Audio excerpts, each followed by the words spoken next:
One of the hardest things to do in healing is to heal alone. Hi, my name is Dr. Natalie Jones. I'm a licensed therapist, and I work with people who have experienced abuse as well as people who are perpetrators of abuse, and I have done so for several years. And one of the questions that I get asked about over and over by people who are healing from abuse is like, this is awful. Like, when will I be fully healed? Or when can I get back to, just being or feeling somewhat normal? When will I ever feel that I'm not so alone? Those are some of the frequent questions that I get asked.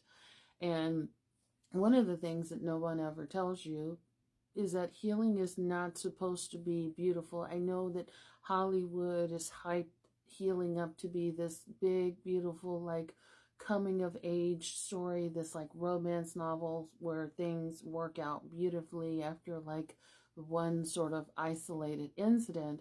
But really, it's not that. Healing isn't quick, it doesn't happen overnight. And a lot of people that you were with prior to even going through whatever it was that you went through and that you have to heal from, in my case, and the people that I work with, is abusive situations. The people that you've had as friends prior to abuse or during the time that you were abused most likely won't be the same community that you have on the other side of it. So you're going to have to completely rebuild yourself from the ground up. And a lot of people aren't going to be able to recognize you.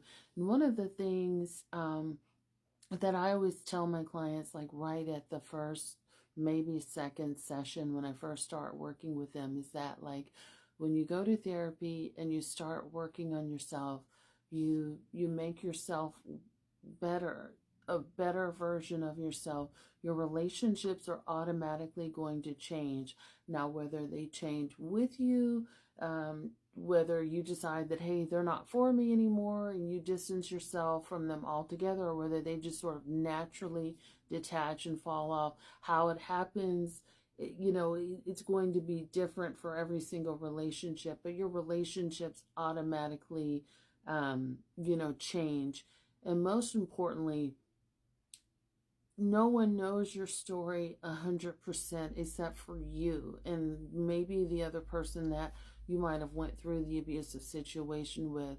And so you have to realize that your experience is unique to you, and therefore it is your healing journey. We all have to go through this journey of life alone. Now, we may meet people along the way. We may have people that help us through certain periods of our life, but we're born and we die alone. And so ultimately each path is your own to take, and you just sort of pick up some tools along the way, but it is your process to handle alone. And so there's no competition to heal quickly. There's no competition to heal beautifully. It's just whatever works for you. And sometimes you may be given difficult lessons that are very similar to learn over and over again. It just means that you have more things to work through with that particular situation. It doesn't mean necessarily that there's something wrong with you or that you're the common denominator and all that yah stuff that you hear on the internet.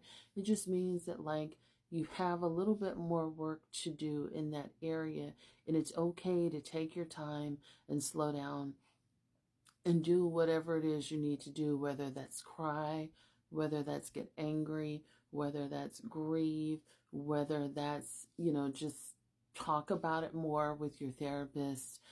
It's definitely okay to do what you need to do in an effort to heal. But it's your mess, right? And I always tell clients, when they come and see me in therapy, you're laying all your stuff out there on the table for us to sort of pick through. It's like you're just taking your purse or whatever, and or your pockets, and you're pulling everything inside out and you're dumping it out on the table. We're just sort of sifting it through to see what is it that we're going to work through today, right? And that's your choice. And again, I'm there as a guide, and I'm there as a guide for about roughly, 50 minutes a week. But, after that, it's up to you to continue on the rest of the journey until we meet again.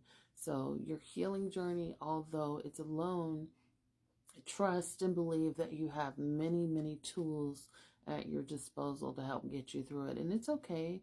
You'll get to your desired destination when you get there.